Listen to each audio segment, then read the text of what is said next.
Hello student, how are you? I hope you all are good. आप screen पर किसको देख पा रहे हैं? क्या आपने पहचान लिया? ये है रामेर। और आज हम फिर से पढ़ रहे हैं अपना पुराना चैप्टर जिसका नाम है पाठ 6 आप बीती।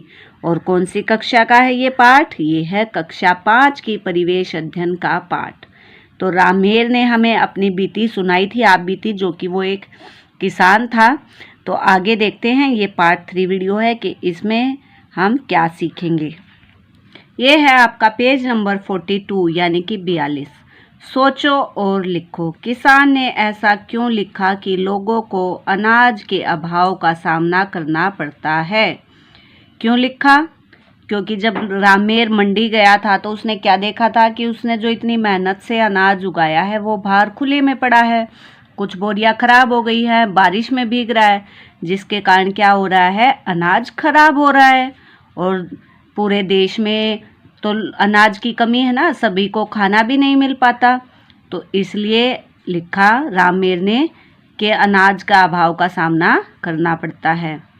ये जो क्वेश्चन के आंसर हैं ये लास्ट में वीडियो के मैं आपको रिटर्न में प्रोवाइड कर दूंगी। अभी आप ओरली समझिए, आप ओरली लिख सकते हैं तो लिख भी सकते हैं। किसी क्षेत्र में अनाज खराब हो जाने की स्थिति में उसकी भरपाई कैसे होती होगी? प्यारे बच्चों, जैसे अब बहुत से इलाकों में बाढ़ आई हुई है बारिश के कारण, तो वहाँ पे फसलें तो खराब हो गई, भंडारण भी खराब हो जाते हैं ना।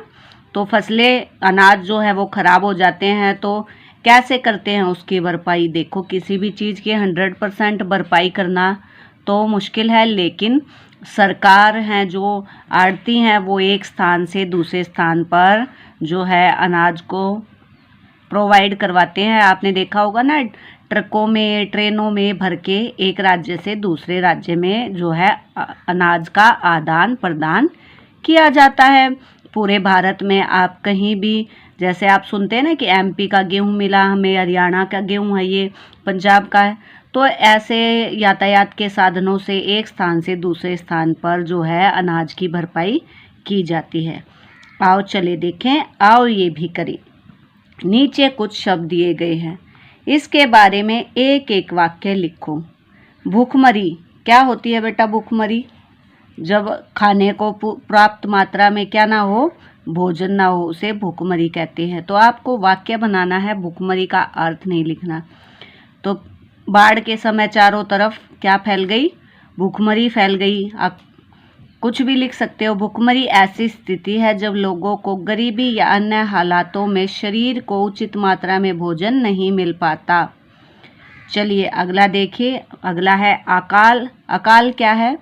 वर्षा न होने की वजह से खाद्यान्नों व पेयजल का संकट पैदा होना क्या कहलाता है? अकाल। भंडारण। भंडारण क्या है? जब हम किसी चीज को स्टोरेज करके रखते हैं ना, अनाज को संग्रहित करके रखा जाना भंडारण कहलाता है। फसलों का हेर फेर, फसलों को अदल बदल कर बोना क्या कहलाता है? फसलों का हेर फेर।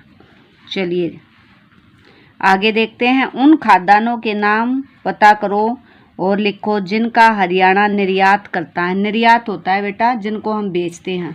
तो हमारे यहाँ जो सबसे ज़्यादा होगी चीज़, उन्हीं को तो हम बेचेंगे ना दूसरे राज्य को। क्या है वो? गेहूँ, चावल, कपास, चीनी, ये हरियाणा राज्य जो है निर्यात करता है। आयात क्या करता है? आयात करता है दालें।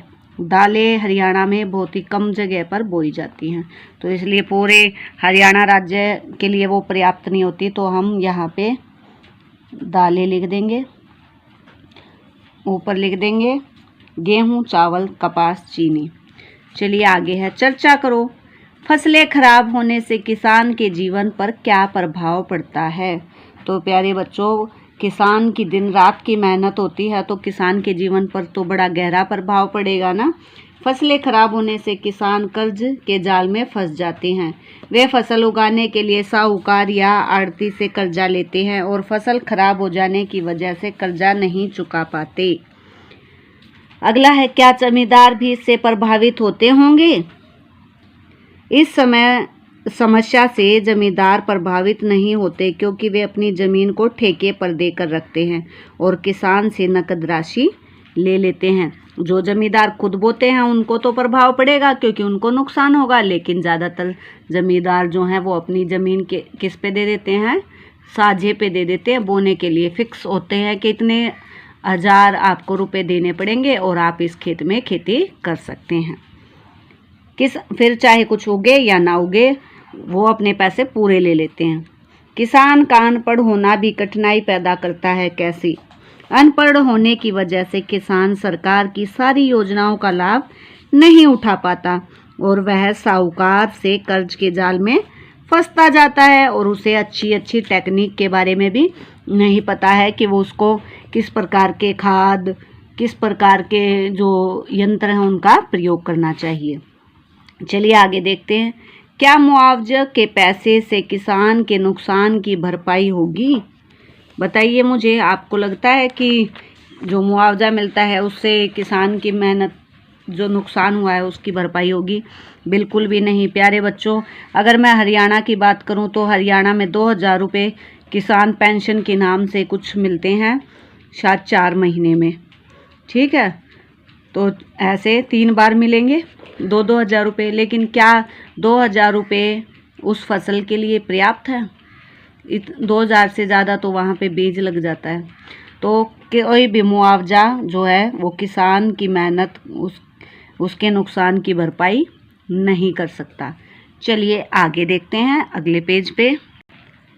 चित्रों को देखो और लिखो कि आवश्यकता से अधिक वर्षा और वर्षा की कमी का लोगों के जीवन तथा फसलों पर क्या प्रभाव पड़ता है। तो आप देख सकते हैं ये वाली पिक्चर, इसमें क्या हो रहा है, अधिक वर्षा का प्रभाव यानी कि बहुत ज़्यादा वर्षा हो गई है और यहाँ वर्षा की कमी का अभाव यानी कि वर्षा ही नहीं हुई तो क्या हो गया, अकाल पड़ गया। भूमि दिखाई दे रही है कितनी बंजर हो गई है। तो आपको इसके प्रभाव यहाँ नीचे लिखने हैं। अधिक वर्षा से क्या होती है, बाढ़ आ जाती है, तो आप यहाँ पे लिख देंगे। देखिए आप मेरी तरह अपना उत्तर लिख सकते हैं। बाढ़ें आ जाती हैं, फसलें तबाह हो जाती हैं, मकान गिर जाते हैं, भूस्खलन हो जाता है। ठीक है, आर्थिक नुकसान भी होता है ना, बाढ़ें जहाँ पे आ जाती है। वर्षा की कमी से क्या होता है, अकाल पड़ जाता है, फसलें तबाह हो जाती है, खाद्यान्नों का संकट हो जाता है, जल के सभी स्रोत सूख जाते हैं, भूखमरी की समस्या पैदा होती है, लोगों का स्वास्थ्य बिगड़ जाता है, पेयजल की कमी हो जाती है। तो आप यहाँ से देख के भी लिख सकते हैं। चलिए आगे देखते हैं। नंबर 5, किसी सरकारी संस्था का भ्रमण करो, निम्नलिखित जानकारी इकट्ठा करो और लिखो। तो आपको जाना है किसी संस्था में, आपको लिखना है क्या, संस्था का नाम, सर्वोच्च पद, अधिकारी का नाम, किसानों के हित के लिए कौन सी योजना चलाती है, वहाँ पे पूछना है। जैसे हमारी जो भी वुमन राइट्स हैं, रेड क्रॉस है, इनमें आपको जाना है और पता करना है। तो ये उसी के अकॉर्डिंग आपको लिखना है। आगे, क्या यह संस्था किसान क्रेडिट कार्ड जारी करती है? ये तो आपको संस्था में जाके पता ही चलेगा क्योंकि किसान क्रेडिट कार्ड भी होता है। किसान क्रेडिट कार्ड की उपयोगिता, क्या उपयोगिता है, ये बहुत ही उपयोगी है। आप जब भी ये किसान का बनता है तो किसान इस कार्ड के जरिए है ना एडवांस में पैसे निकाल ले सकते हैं। जैसे हम सबका क्रेडिट कार्ड होता है ना, तो उसकी लिमिट होती है, तो खाद बीज के लिए इसमें एडवांस रुपए निकाल सकते हैं किसान, उनको साहूकार वगैरह से लोन नहीं लेना पड़ता।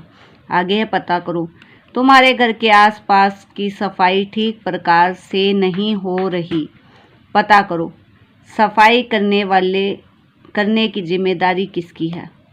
तो आपको पता करना है। अगर किसकी जिम्मेवारी होती है, नगर निगम की होती है बेटा। नगर निगम के कर्मचारी आते हैं जो कि सफाई करते हैं। इसके लिए चिट्ठी किस विभाग को लिखनी है, तो नगर निगम को ही लिखनी है। जो सफाई कर्मचारी जहाँ से आते हैं उसी के विभाग को लिखेंगे ना। किसके नाम लिखनी है, तो बताइए किसके नाम लिखेंगे, नगर निगम के सफाई अधिकारी को लिखेंगे। किस दफ्तर में भेजोगे, फिर नगर निगम के दफ्तर में भेजोगे। आप यहाँ पे लिख भी सकते हैं। चलिए मैं लिख देती हूँ एक बार। आप देख सकते हैं मैंने अपने उत्तर लिख दिए हैं। आप यहाँ से देख के उत्तर लिख सकते हैं। अगला है, समस्या की जानकारी देते हुए अपनी तरफ से एक चिट्ठी लिखो। तो प्यारे बच्चों, जल्दी ही इसकी वीडियो में आपको जो हिंदी व्याकरण के नाम से प्लेलिस्ट है उसमें मिल जाएगा आपको। उसमें औपचारिक अनौपचारिक 2 प्रकार के पत्र हमने जाने थे, तो वहाँ पे अपने मोहल्ले में सफाई न होने की समस्या पर चिट्ठी कैसे लिखते हैं, पत्र कैसे लिखते हैं, वहाँ पे आपको ये मिल जाएगा। इसको मैं डिटेल में अभी यहाँ नहीं बताऊँगी। चलिए आगे देखो, कारण बताओ। फसलों को अदल बदल कर बोना चाहिए। क्यों बोना चाहिए? फसलों को अदल बदल कर बोने से भूमि की उपजाऊ शक्ति बनी रहती है। यदि खेत में लंबे समय तक एक ही फसल बोई जाएगी तो खेत में कुछ पोषक तत्वों की कमी हो जाती है, इसलिए हमें अदल बदल कर फसल बोनी चाहिए। अगला है, उर्वरकों व कीटनाशकों का समुचित मात्रा में प्रयोग करना चाहिए।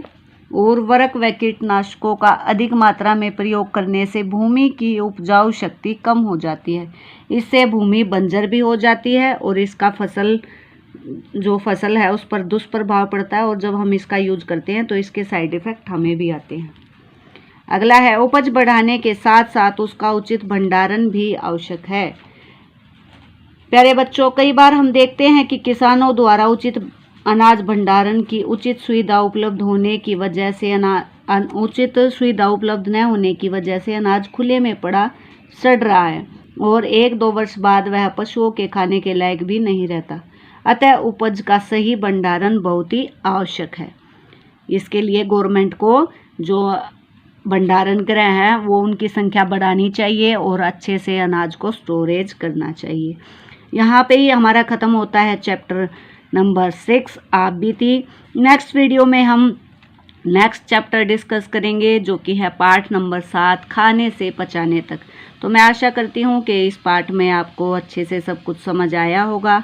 आंसर अब इसके बाद आप शो कर पाएंगे, देख सकते हैं। मिलते हैं नेक्स्ट वीडियो में। Take care, see you soon.